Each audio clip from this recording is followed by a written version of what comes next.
यार मेरे साथ ना दिनेश कुछ ऊपर वाले ने ना मेरे अंदर हो सकता है कोई गलत बीज डाल दिया है शायद जी। हाँ, क्योंकि मेरे साथ कुछ भी नॉर्मल फीलिंग मेरे अंदर है नहीं। अच्छा। मेरे अंदर कोई भी ऐसी फीलिंग नहीं है जो नॉर्मल हो। मुझे आज भी याद है, मैं जब सिंगिंग के लिए ट्राई कर रहा था, नदीम श्रवण साहब के पास में जाता था, और कुमार शानू साहब जो हैं वो एक गाने की रिकॉर्डिंग में काफ़ी लेट हो रहे थे। तो यहाँ पे 20-25 लोग बैठे हुए थे सनी सुपर साउंड में, और सब लोग इंतज़ार कर रहे थे कुमार शानू जी का। और नदीम भैया ने श्रवण भैया को साइड में उठाया और मुझे बुलाया, और नदीम भैया ने बोला श्रवण भैया से कि 5 मिनट अगर और शानू नहीं आया तो सानंद को खड़ा करो माइक पे। अच्छा। अब मैं वहाँ बैठा और वो बंदा 5 मिनट में आ गया, कुमार शानू। मुझे आज भी याद है सनी सुपर साउंड में ऐसे बैठा हुआ था मैं, क्या बात है, और कुमार शानू ऐसे आया जी। 20 लोग स्टूडियो में सब खड़े हो गए लिटरली। बहुत बड़े स्टार थे वो, उस समय टॉप पे थे। 20 लोग खड़े हो गए। मुझे आज भी याद है, एक 16-17 साल का बच्चा, 18 साल का, अभी मैंने 12th का एग्ज़ाम दिया था, मूंछ भी नहीं आई थी मेरी। 20 लोग ऐसे खड़े हैं, कुमार शानू सामने खड़ा है, इतना बड़ा स्टार, और मैं ऐसे देख रहा था उसको, अंदर से बहुत सारी गालियां दे रहा था, क्यों आ गया तो 2 मिनट लेट आता। हाँ, तो मैं समझ रहे आप।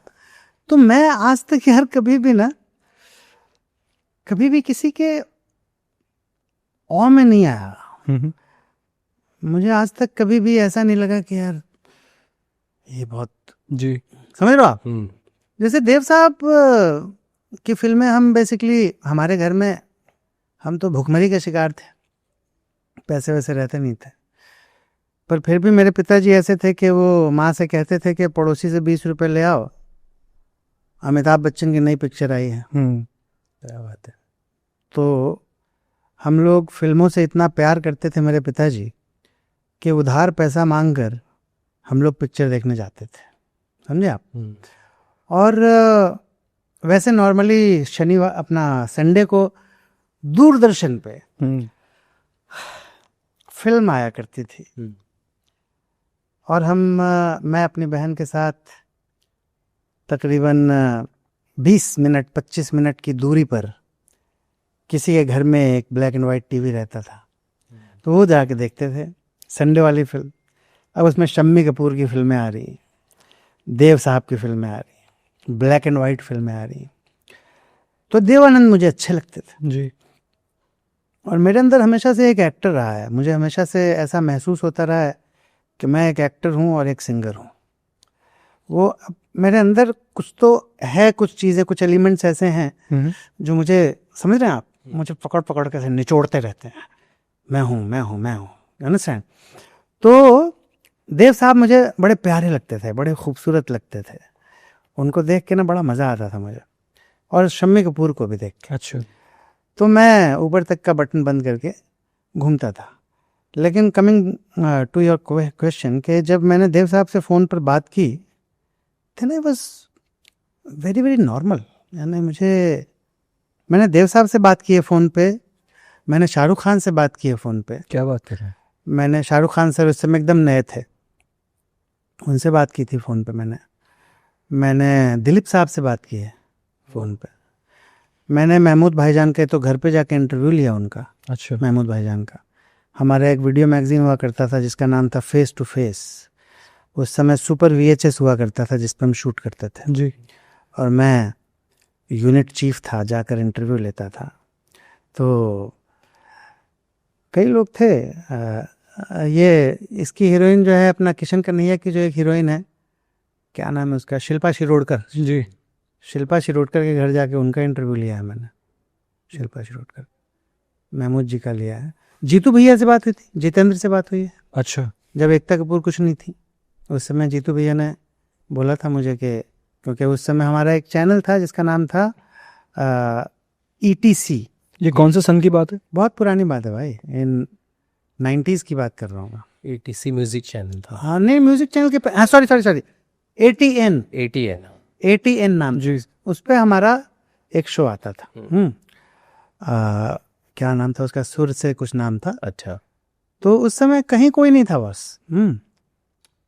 और टाइम वीडियो जो था वो काफ़ी ऊपर था, गोविंदा की फिल्में हिट होती थी। जी तो उस समय जीतू भाई से मेरी बात हुई थी, उन्होंने फ़ोन पे, मैंने उनके इंटरव्यू के लिए बोला था, उन्होंने अपनी बेटी का नाम लिया, बोला मेरी बेटी टेलीविज़न में कुछ करना चाहती है तो आप हेल्प करो। अच्छा ये तब की बात बता रहा हूँ, उस समय एकता को कुछ नहीं थी, समझा।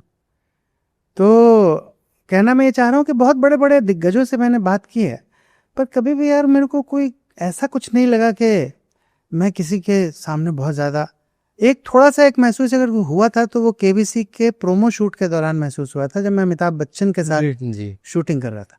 वहाँ पे एक थोड़ा सा मुझे लगा था यार, उनका एक ऑरा मुझे थोड़ा फील हुआ था। बट सेकंड टाइम जब मिले उनसे? हाँ, सेकंड टाइम मिला तो वो रूड थे काफ़ी। अच्छा सेकंड टाइम मिला तो यानी उन्होंने ढंग से बात नहीं की। जब पहली बार मिला तो बहुत ज़्यादा ऐसे लग रहा था जैसे कि अभिषेक बच्चन मैं ही हूँ उनका बेटा मैं ही हूँ, अकबर के पिता अकबर के पिता हाँ। का नाम पूछ रहे थे आप। तो बड़ा अच्छा प्रोमो था जिसमें कि मेरा बच्चा है जो मुझसे पूछता है कि अकबर के पिता का नाम क्या था और मुझे पता नहीं है। तो मैं उसको बार बार इग्नोर कर रहा हूँ अपने बच्चे को, अरे हमेशा ये सब मत करो, आज संडे है, संडे को आराम कर लो। फिर एक शॉट है जिसमें कि मैं बोलता हूँ अपने दोस्तों से चाय की टपरी पे कि मेरा बेटा मेरे से पूछ रहा है कि अकबर के पिता का नाम क्या था, अरे मैंने कौन सी ज्योग्राफी पढ़ी है यानी हिस्ट्री का सवाल है जी। पर मैं बोल रहा हूँ मैंने कौन सी ज्योग्राफी पढ़ी है। तो बड़ा शानदार वो प्रोमो था। बट जो दूसरे प्रोमो में आप गए, हाँ, तो जब दूसरा एड में गया मैं, हाँ। तो उस समय मैंने उनसे जाके बोला कि मैं बहुत ज़्यादा भाग्यशाली महसूस करता हूँ कि आपके साथ मुझे दोबारा ये काम करने का मौका मिल रहा है। तो उन्होंने मुझे तब देखा भी नहीं, ऐसे किसी पेंटिंग को देख रहे थे। भगवान करे आपको तिबारा मिले और पहली बार ऐसा कर रहे थे जैसे कि मैं उनका जन्म जन्म का हमारा रिश्ता है। 3 घंटे तक हमने बातें की अमित जी से।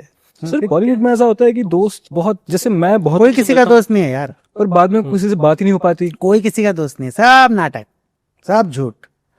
परेश जी ने अच्छा बोला है अभी जी कि फिल्म इंडस्ट्री में ना कलीग्स होते हैं, वो उन्होंने सच कहा है। जी हम जब तक सेट पे रहते हैं, जब तक शूटिंग कर रहे होते हैं, मैं तो तब भी नहीं रहता हूँ यार, मैं भयंकर वाला लोनर आदमी हूँ।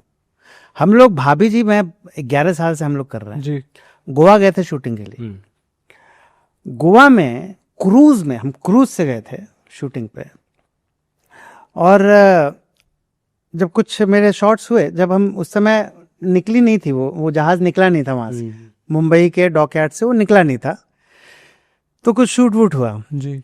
उसके बाद मैंने शशांक को बोला, हमारे डायरेक्टर शशांक बली, उनको बोला सर, क्योंकि कुछ लोगों ने मुझे इशारों में बोला था कि तुम्हारा ट्रैक जो है वो इतना ही था। अच्छा और आपको यकीन नहीं आएगा, मैं उस समय तक गोवा नहीं गया था, मैंने गोवा देखा ही नहीं था। क्रूज इतना बड़ा एक्सपेंसिव 5 स्टार क्रूज, जलेश नाम था उसका, अच्छा क्रूज का। मैं उस समय मुंबई में ही था, डॉकयार्ड पे वो जहाज लगा हुआ था और हमारी शूटिंग चल रही थी, कुछ सीन्स हो चुके थे। जब मुझे उड़ती उड़ती खबर मिली कि अब शायद मेरा ट्रैक आगे नहीं बढ़ने वाला है, इतना ही था, जो कि बाद में पता चला कि झूठ था, मेरा बहुत काम बाकी था आगे। पर जब मुझे पता चली ये बात, तो मैं श्री शशांक बली के पास गया और मैंने उनसे कहा कि सर, मुझे उड़ती उड़ती खबर मिली है कि अब मेरा काम आगे नहीं है, तो मैं गोवा नहीं जाना चाह रहा हूँ, मैं घर जाना चाह रहा हूँ।